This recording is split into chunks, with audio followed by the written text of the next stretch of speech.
प्रतिवर्ष परी वर्ष विधि विधान मुताबक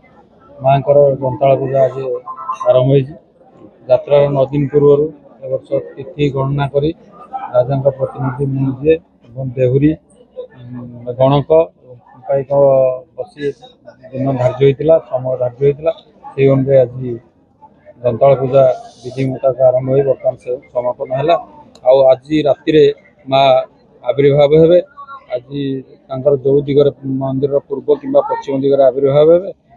आविर्भाव हेबार 3 दिन पर माँ को भक्त मान दर्शन करेंगे।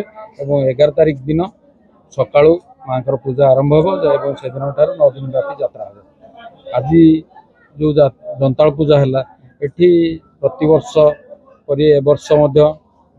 विधि मुताबक जो आमर जमी राजबाटू आसवा कथा भोग से आसीपे ना जो वर्ष आसे से दिखती नचेत आम घर भोग प्रति वर्ष पर वर्ष आसला पूजापाई जहाँ जहाँ विधि जो गत थर टे ये द्वंद्व उपजीला सेटा प्रकृत द्वंद्व नुहे देहरी बुझीपार ना